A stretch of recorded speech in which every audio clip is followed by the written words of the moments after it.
बिस्मिल्लाहिर्रहमानिर्रहीम, अस्सलामुअलैकुम। आप सभी को खुश आमदीद। मैं हूं सलमान मिर्जा। आप देख रहे हैं मेरा यूट्यूब चैनल और Facebook page sum up with Salman Mirza. हुजूर वाला, ये वीडियो देखने के लिए आप सभी ने अपना कीमती वक्त निकाला है। वीडियो के आगाज में तहे दिल से आप सभी का मैं शुक्रिया अदा करता हूं, लेकिन इस दुआ के साथ कि आप जहां हो खैर वाफियत से हों, सेहतमंद हों और तंदुरुस्त हों। जनाब, सऊदी अरब से उम्रे की सादत हासिल करने के बाद तीन खवातीन जैसे ही पाकिस्तान पहुंची तो कराची एयरपोर्ट पर तीनों को हिरासत में ले लिया गया। तीनों से जब तफ्तीश की गई तो ऐसे ऐसे हौलनाक इंकिशाफात सामने आए कि अभी मैं जो डिटेल्स पढ़ रहा था, यकीन जानिए मुझे इस खबर को पढ़ के अफसोस भी हुआ और इस खबर को पढ़ के खुशी भी हुई। बिलाखिर हुकूमत पाकिस्तान जागी और उन्होंने ऐसे लोगों को हिरासत में लेना शुरू किया, क्योंकि जब इन तीनों खवातीन से तफ्तीश की गई, पूछा गया, तो इन्होंने जो जवाबात दिए ना, यकीन करें आपके होश उड़ जाएंगे। इन तीनों में से एक खातून को तो यह नहीं पता था ये उम्रा करने के लिए सऊदी अरब गई थी, लेकिन इनसे ये पूछा गया कि उम्रे के फराइज क्या होते हैं, क्या क्या अदायगियां करनी पड़ती हैं, क्या क्या सूरतें पड़ी जाती हैं, क्या तरीकेकार होता है उम्रे का।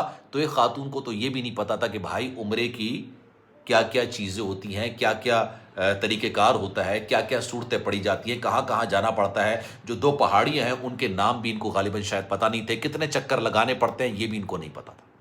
अब इन तीनों को जब हिरासत में लिया गया, जिनमें से दो खवातीन जो देखने से बज़ाहिर लग रहा था कि कराची के पौश इलाके से ताल्लुक रखती हैं, लग ऐसा रहा था देखने में कि जनाब ये दोनों अच्छे घराने से ताल्लुक रखती हैं। अभी मैं आपको इनके नाम भी बताता हूं और ये क्या करने के लिए गई थी ये भी मैं आपको पूरी डिटेल बताऊंगा, लेकिन उससे पहले मैं आपसे ना ये बात जरूर करना चाहता हूं। ऐसे ही नहीं, हम लोग कहते हैं ना कि यार उम्रे के वीज़े मुश्किल से मिल रहे हैं, यूएई ने पाकिस्तान के लिए वीज़े बैंड कर दिए हैं, ऑफिशियल अनाउंस तो नहीं किया है, लेकिन अप्लाई करके देख लें, अगर मिल जाए तो मुझे बता दीजिए। 100 लोग अप्लाई कर लें, अगर 98 लोगों को भी मिल जाए तो मुझे बताइएगा। देखें जनाब, 2 लोगों को लग गया वीज़ा, लग ही नहीं रहा वीज़ा। अनाउंस करना नहीं करना एक अलग मैटर है, लेकिन वीज़ा नहीं लग रहा है, ना सऊदी अरब के लग रहे हैं और ना ही यूएई के लग रहे हैं। और उसकी सबसे बड़ी वजह इन जैसे लोग हैं मेरे भाई, इस तरह के लोग हैं। अब जनाब मैं आपको बताता हूं, गैर मुल्की एयरलाइन की परवाज से जिसका नाम है XY313, ये आते हैं पाकिस्तान, पहुंचती हैं कराची एयरपोर्ट पर पहुंचती हैं। गुलशाना इनका नाम होता है। एक खातून का पहले मैं आपको बताता हूं, फिर मैं 2 खवातीन का और बताऊंगा। ये 2 अलग अलग वाकयात हैं, लेकिन ये दोनों एक दूसरे से लिंक है। गुलशाना को हिरासत में लिया जाता है, पूछा जाता है कि भाई आप किस मकसद के लिए सऊदी अरब गई थी, क्योंकि आप 3 महीने लगा कर आई हैं, बल्कि 3 महीने से भी ज्यादा था। 3 महीने का उम्रा कौन करता है यार? 3 महीने का तो हज नहीं होता, ये 3 महीने का उम्रा कर कर आ रही थी। अच्छा जी, इनसे पूछा गया कि भाई आप उम्रा करने के लिए गई थी, ये बताइए कि उम्रे के जो मामलात होते हैं क्या होते हैं, किस तरह से उम्रा किया जाता है, क्या तरीक़ेकार होता है, क्या मामलात होते हैं। इनको पता ही नहीं। इनको ये नहीं पता कि उम्रा की अदायगी किस तरह से की जाती है। बहुत सारे लोग जो इन्होंने उम्रा नहीं किया उनको नहीं पता होता। जब मैं उम्रा करने के लिए गया था उससे पहले मुझे भी नहीं पता था, मेरे वालिदैन ने मुझे बताया, क्योंकि वो हज भी कर चुके हैं, उम्रा भी कर चुके हैं।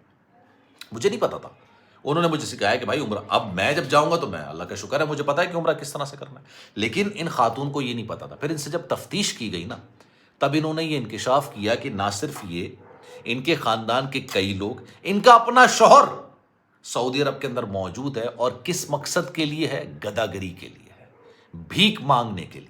इनसे पूछा गया कि भाई तुम लोग भीख मांग के कितना कमा लेते होगे एक दिन का? एक दिन का अंदाजन कितना? इन्होंने कहा हम लोग 100 रियाल, एक बंदा दिन का 100 रियाल कमाता है। मल्टीप्लाई करें इसको 70 या 74 से, 74 है रियाल इस वक्त मेरे ख्याल से चल रहा है, आपको अंदाजा हो जाएगा। अगर उसको आप 30 से मल्टीप्लाई करेंगे, क्योंकि महीने के 30 दिन होते हैं, तो ये 2,22,000 बनते हैं भाई। एक बंदे की कमाई भीख मांग के सऊदी अरब के अंदर 2,22,000 रुपए। अगर 4 लोगों का घराना है, इनके शौहर भी हैं, 2 लोग और भी हों, 3 लोग और भी हों, तो ये 8 साढ़े 8 लाख रुपए बनते हैं 4 लोगों के घराने के, जो सिर्फ भीख मांग के सऊदी अरब में कमा रहा है।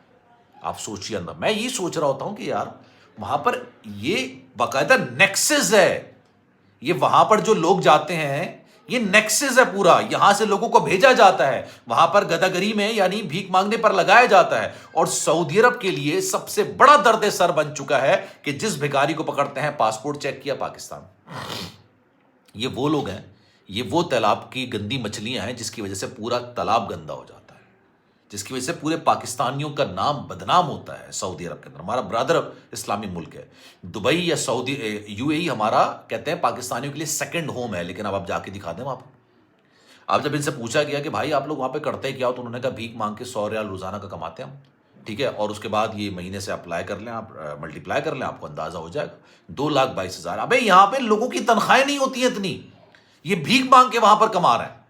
4 افراد اگر گھرانے کے ہوں گے تو آپ سوچئے کتنا اماؤنٹ یہ کما رہے ہیں، اسی لیے تو یہ سارا معاملہ چل رہا ہے۔ پھر اس کے بعد 2 مزید خواتین کو حراست میں لیا گیا، ایک کا نام روبی، دوسرے کا نام شازیہ۔ ان سے پوچھا گیا بھائی 3 مہینے کا کون سا عمرہ ہوتا ہے، آپ 3 مہینے وہاں پر کیوں، کیونکہ یوزلی جو ہے نا آپ عمرے کا ویزا لگاتے تو 3 مہینے کا ہی لگتا ہے، وزٹ ویزا ہوتا ہے 3 مہینے کا لگ رہا ہوتا ہے۔ بھائی 3 مہینے کیوں آپ گزار کر، اچھا کسی کی فیملی وہاں پر ہو، کسی کے ریلیٹیوز وہاں پر ہو، چلو سمجھ آتا ہے کہ انہوں نے عمرہ کیا، وہاں پر رہ گئے، لیگل ویزا تھا، جتنا عرصے وہاں پر رہے اور اس کے بعد واپس آئے۔ وہ بھائی ان کا تو کوئی رشتہ دار وہاں پہ نہیں۔ ان سے پوچھا گیا بھائی کوئی رشتہ دار ہے تو بتائیے ہمیں، آپ کا رشتہ دار ہوگا، وہاں پہ نیشنلٹی تو نہیں ملتی ہے، نہ یو اے میں ملتی ہے، نہ سعودی عرب میں ملتی ہے، تو ہمیں بتائیے پاکستان کا پاسپورٹ لے کے گیا ہوگا نا۔ کچھ نہیں بتا سکے، کچھ نہیں بتا سکے، صرف کیا پتا چلا کہ بھائی یہ بھی گدا گری کے لیے، بھیک مانگنے کے لیے وہاں پر گئے۔ تو اب جو ہے نا وہ سختی بڑی سخت کر دی گئی ہے، شرائط جو ہے وہ بڑی سخت لاگو کر دی گئی ہے، پہلے اتنی سختی نہیں تھی، اور یہ صرف اس وجہ سے کیا گیا ہے کہ متنبع کیا ہے، اب انفارم نہیں، متنبع کیا ہے پاکستان کو کہ بھائی ہم آپ کو عمرہ ویزا دے رہے ہیں، حج ویزا دے رہے ہیں، تو آپ بھی حج زائرین کو بھیجیے، عمرہ زائرین کو بھیجیے۔ یہ بھکاری کیوں کر رہے ہیں؟ پاکستان غالباً شاید پہلا ملک ہوگا، مطلب 800 کے قریب بھکاریوں کے نام ایگزٹ کنٹرول لسٹ میں ڈالے گئے۔ ایگزٹ کنٹرول لسٹ پتہ ہے آپ کو کیا ہوتی ہے؟ کہ آپ کا نام اگر اس میں آ جائے تو آپ ملک چھوڑ کے نہیں جا سکتے۔ سوچئے یار، اس لیول پر یہ کام ہو رہا ہے، اس لیول پر یہ تمام چیزیں ہو رہی ہیں۔ آپ اگر پاکستانی ہیں، بھارتی ہیں، بنگلہ دیشی ہیں، یہ کسی اور ملک سے آپ کا تعلق ہے، میں گارنٹی آپ کو کہتا ہوں، آپ جائیں وہاں پر آپ کو کوئی نہ کوئی ٹکرے گا ضرور کہ بھائی ہمیں پیسے دے دو، ہم یہاں پر آئے تھے، ہمارا پرس چھن گیا ہے، ہمارے پیسے کم پڑ گئے، ہمارا یہ ہو گیا۔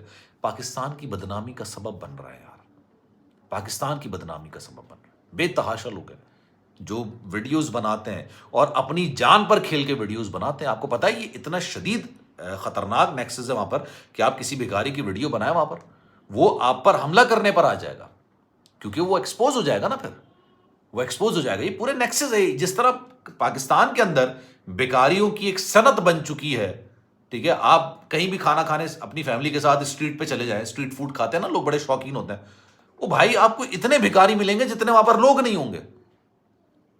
تو خیر، اب اگر آپ عمرہ کرنے جائیں تو اگر آپ 3 مہینے تو کوئی نہیں کرتا نا عمرہ یار، 3 مہینے کا ہو ہی نہیں سکتا ہے، حج نہیں ہوتا ہے اتنا، 40 دن کا حج ہوتا ہے سرکاری، اور غیر سرکاری حج تو اور کم ہوتا ہے۔ تو آپ یہ سوچئے کہ 3 مہینے اگر آپ رکنا ہے تو آپ کے پاس ویلڈ ریزن ہونا چاہیے کہ آپ سعودی عرب میں کس کے پاس رکے ہیں، آپ کا اپنا رشتہ دار ہونا چاہیے تو آپ رکیں، ورنہ واپسی پر آپ سے سوال جواب کیے جا سکتے ہیں۔ اس بارے میں آپ کی رائے کیا ہے؟ میں چاہوں گا کہ کامنٹ سیکشن میں اپنی رائے کا اظہار ضرور کیجیے گا۔ سلمان مرزا کو دیجیے اجازت، زندگی رہی، صحت رہی، آپ کی دعائیں نہیں تو انشاءاللہ پھر ملاقات ہوگی۔ خیال رکھیے گا، اللہ حافظ۔